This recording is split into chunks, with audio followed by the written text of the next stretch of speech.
You want to learn how to draw by yourself, but you don't know where to start? Lucky you! I never took drawing classes and I learned everything that I know with this amazing invention that is YouTube. And I'm here to teach you how to do it yourself. I hope with this video I can participate in helping some artists come out of their shells. I divided this video in little titles, like this is easy for you to remember. We're gonna start with the tools you need to start, then the resources you can use to learn from others, topics of research that you can look into, and finally, some ideas of things you can learn how to draw. Let's dive in. Before we start, I wanted to give you a little idea of what mindset I was in when I started to want to draw by myself, so that you can kind of make sure you find the motivation to go all the way through. I think I had the luxury to grow up with my godfather, who when I was a kid, he would always give me art stuff. And I feel like my brothers never had this chance. I don't know if it was because I was a girl. I just know that I always had like coloring stuff or drawing pads, and I think curiosity will be really helpful through that. Like definitely when you want to learn a skill by yourself, curiosity is necessary. So if we look at the tools that you will need, it really depends on what you want to do. But if you want to draw kind of like me, where it's like characters and things like this, starting with just a sketchbook and a pen is enough. You don't need any specific pens like, oh, I know these are a little harder, these are a little darker, which one should I get? Girl, I started drawing with that pencil that I had when I was at school. Like I used it to write my classes and I used it to draw. As long as you have a pen and paper, that's all you need. I'd say Pinterest is a good start if you want inspiration, because I do believe that copying is a good way to learn. Just don't post it renaming it as your art, obviously. So Pinterest, definitely a good tool, and YouTube will go back to it because I think that's the major tool that actually helped me. Yeah, YouTube and Pinterest are definitely a big help, especially today. Like social media is one of the tools that you want to use. For the tools, we kind of went over everything. Obviously with time, depending on what you like, you'll go more towards like oil painting or whatever. Maybe it's just gonna be like, what's the name of those things? Crayon de couleur.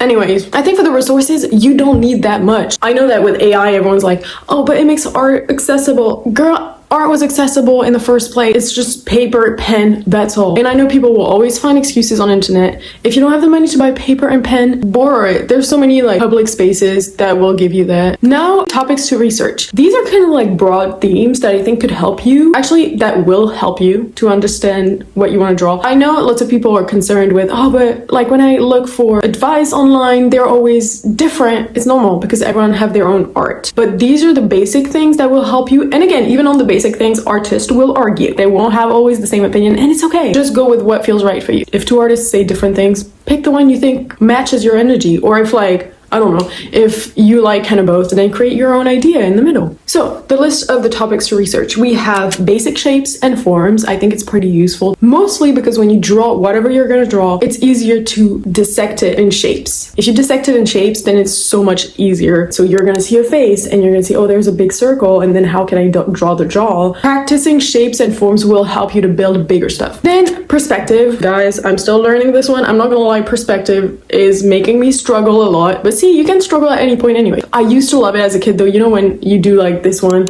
where you have like a point in the middle, and then this is pretty cool, but then it's way harder than that when you go deeper into it. But again, I think it's a good topic to research. Proportion and anatomy. There's so many videos on YouTube that will teach you that will give you little tips on how to do it. Again, it does change between different types of arts, but I think it's still generally good to have an idea of how the body works, or how, even if it's an animal or anything, just so that you can adapt it to your style while still making it make sense. No matter where your creativity takes you, it's always a good thing to know. Value and lighting. I love to work with value and lighting. Like I'm going to show you a few of my drawings that I did that I worked on it so hard, and it's just so much fun. I love to put images in black and white and try to see where the value is, where the light goes. One thing that can help you, it's kind of related to anatomy, is this drawing. It really helps you to see the shape of a face, because it's not just like a circle and like your jaw. It's way more like in the cheeks, in the forehead, and you can even see like when I put my mouth on the side, like it's not completely straight here. There most of the time is a sort of curve around my lips. Then movement. I think movement is really useful, especially if you're going to start drawing, you know, we all know Frostbite Studio, and I have a feeling that whenever they draw this type of stuff, they had the time to learn on movement. Definitely learn movement, especially if you want to create scenes with like interactions between characters. That will be very helpful. Observation and sketching, I think, is also important, and it's related to shape and form. Of like when you observe something, how do you deconstruct it into shapes and forms to make it what it is? Okay, I realized this on social media, and you tell me what you think if you're an artist out there,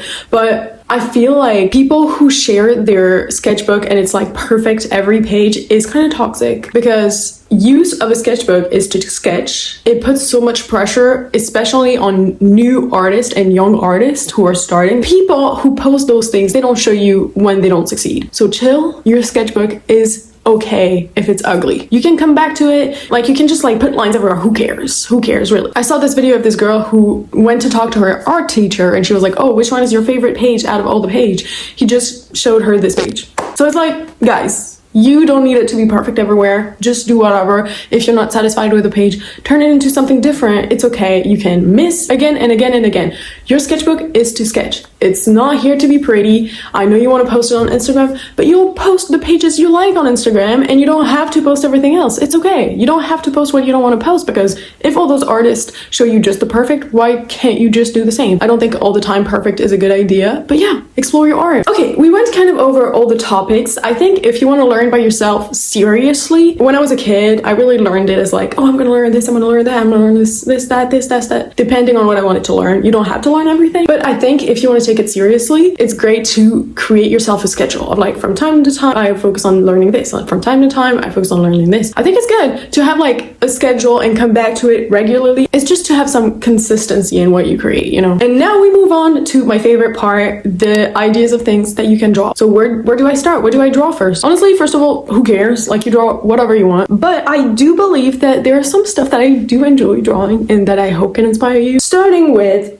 OCs. I love seeing people's OCs. I love creating OCs, and some of them, they will stay in my sketchbook forever and never see life, and it's okay. If you're scared of like, oh, but all my OCs look the same, etc., etc., there are so many ways to find inspiration on this. Like, maybe you can type a name, you know, on Pinterest you can type a name and you say outfit. It gives you an outfit. Name and hair, they'll give you a hair. Name and, I don't know, hobby, they'll give you a hobby. And then you build this up together and it makes your OC. You don't have to like be like, okay, I have to be super creative. Like, there's so many ways for you to gather stuff together and make something new. You really don't need to focus that hard on making your OC so special. You can just practice making OCs this way, and I think it's super enjoyable. I used to do it all the time. So fun. Then fan art. I feel like what's easy with fan art more than OCs is like, you don't really need the creativity of like, what is my OC gonna look like? What are they wearing or anything?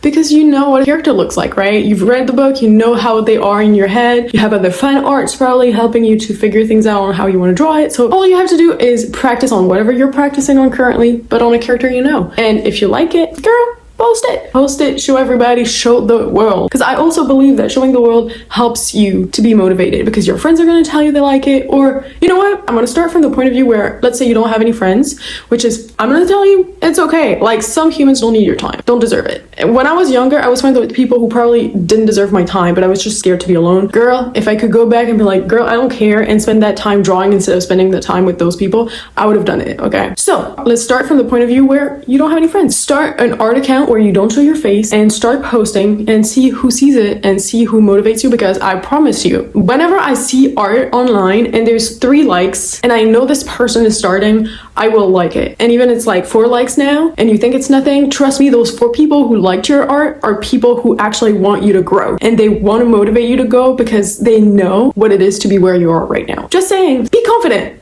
You're gonna make it. Number 3 is animals. I remember my cousin, she used to draw horses all the time, and I was so impressed because she would draw it so well, right? And then I looked at myself and I was like, I don't know how to draw it. And I would try and I wouldn't do it well. And the thing is, she told me, she was like, but I see horses all the time. She was doing horseback riding and stuff like this. So she was really close to horses most of the time. And even though I learned by looking how she was doing it, again, learning how people do it is really a good skill to have. Her horses kept getting better and better because she kept looking at it. If you want to draw an animal, I'd say draw an animal that you like, that you see often, that you have the chance to observe, and you'll see the more you draw it, the better you'll get. Okay, this one, guys, I'm sorry, but hens is a very good practice. And I'm bad at it, okay? I'm bad at hens. I started an OC. How many times does she have her hands in her pockets? Hands are super fun to draw. It's fun to draw when it's just the hand. I'm not gonna lie, when I have to attach it to the body, then it's when it starts pissing me off. Moving on with the hand idea, you can also just draw one feature that you want to work on, like eyes or nose or mouth, whatever you want, and see where it leads you. There's so many ways to draw eyes. There's so many ways to draw a mouth. You will find your way. Like, you know those videos? I look, hate those videos when it's like, oh, how to draw a mouth, and they just do this and they're like, no. And then they draw like a super detailed mouth and they're like, yes.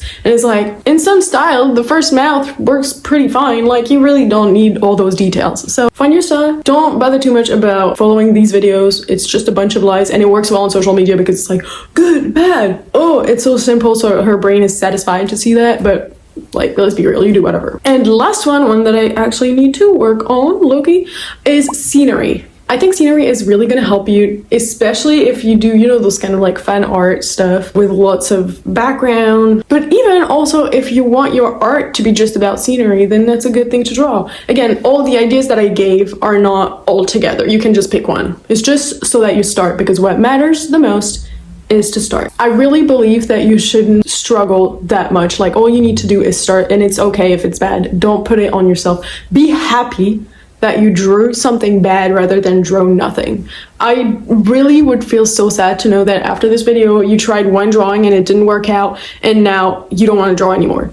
That would literally break my heart. If you want to learn to draw by yourself, you know where to start now. And again, just start and be ready to make mistakes and be happy to make mistakes. If you associate making a mistake with something good, you will be less scared of drawing. That's all I have to say. I think that's the end of this video. I said most of the things I needed to say. I think I want to start this video where I tell you how to learn by yourself, because drawing is not the only thing that I learned to do by myself. The amount of art that you can learn to do by yourself is insane, and I'll be here to tell you that you can. So anyways, if you like art in general, if you like to be creative and that's your vibe, definitely don't hesitate to follow me on YouTube right here, or Instagram and TikTok. I also want to mention, as I'm doing an art video, really like drawing center, that I do have an art account that is separate from my Instagram. So if you want to go see this, definitely go check it out. And thank you so much for staying all this long, and I hope this video helped you and that I did participate in making artists come out of their shell. You know, make art more accessible and stop people from telling me that AI is making art accessible, because it's not. Anyways, I'm not going to start ranting on AI because otherwise we're going to be here all night. But anyways, I will see you next week, and take care of yourself, guys.